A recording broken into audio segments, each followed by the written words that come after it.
Ban कर दिया है, लेकिन सरकार ने अभी तक कोई जवाब देना वाजिब नहीं समझा है। तो मुझे लगता है पहले पेटीएम पे बात हो जाए, अगर आप लोग के कुछ सवाल उस पर हो।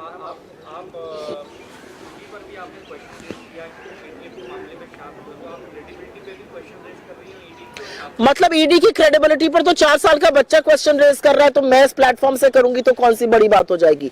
ईडी की क्रेडिबिलिटी और विश्वसनीयता तो यह है कि वो भारतीय जनता पार्टी का फ्रंटल बन चुकी है, तो पहले भारतीय जनता पार्टी को बचाती है, राजनीतिक प्रतिद्वंदता से 95% केसेस ऑपोजिशन के खिलाफ करती है, और जब इस तरह की चीजें आती है तो ईडी मानो कुंभकर्ण की नींद सोई हुई है। ईडी को जब नीरव मोदी से लेकर विजय माल्या, ललित मोदी, संजय सिसोदिया को वापस लाना है तो ईडी शिथिल है, और जब ऐसे मामले आते हैं तो ईडी की कोई कार्रवाई नहीं है। अभी विपक्ष का नाम आ जाए तो ईडी जो है वो रात दिन काम करने लगती है। तो ईडी की विश्वसनीयता और ईडी की शिथिलता पर बहुत बड़ा सवाल है। आरबीआई जैसी संस्था ने अगर मनी लॉन्ड्रिंग की आशंका जताई है तो अभी तक ईडी क्या कर रही है पेटीएम के खिलाफ, सवाल इस बात का। और पेटीएम को कौन बचा रहा है, क्या पेटीएम को खुद नरेंद्र मोदी बचा रहे हैं, ये सवाल है।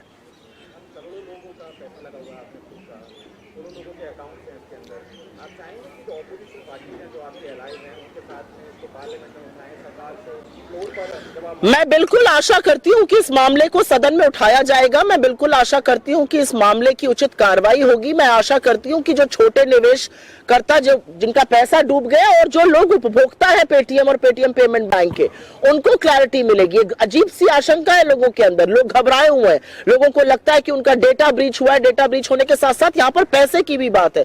इतने लोग जो फास्टैग यूज करते हैं, बहुत सारे लोग पेटीएम पेमेंट बैंक के थ्रू करते हैं, उसका क्या हो रहा है।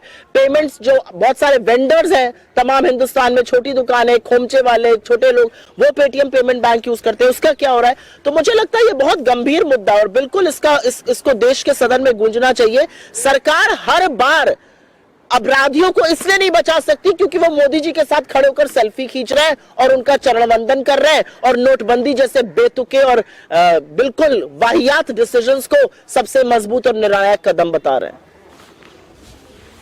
या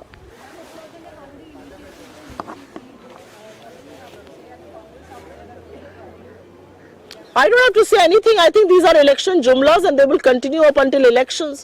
I think the government has been in power for the last 10 years. It's a second term for Uttarakhand government as well, and they are doing what they are doing. So I do think these are election gimmicks to distract you away from issues that I just spoke about. Because if you are not going to talk about those issues and if they are not going to distract you, you will ask, why has Paytm got unscorched? Why has Paytm got away with a seeming scam that they have done? Why has Paytm got away with alleged money laundering? These are questions that will be raised. You will raise questions on unemployment. You will raise questions on price rise. You will raise questions on income inequality. You will raise questions on why is the government cutting budgets on agriculture, education, health, social welfare. So because you should not raise those questions there, people should not raise those discussions.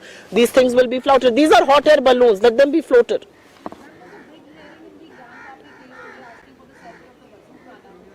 Let the courts decide. We'll see what has to be done.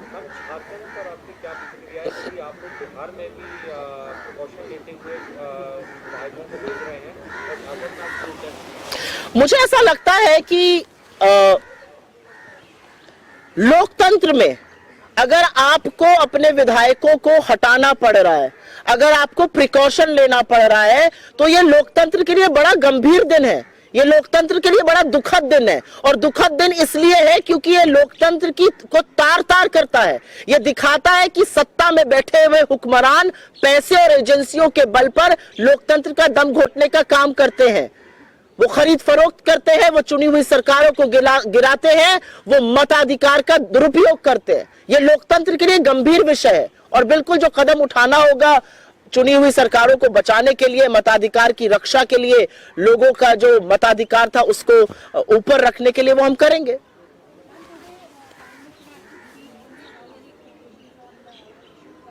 We will see a series of jumlas, chest thumping, because the Prime Minister chooses not to speak about income inequality. The Prime Minister does not want to speak about rural economy. The Prime Minister does not want to speak about the pain that the Indian economy is feeling. He does not care a damn about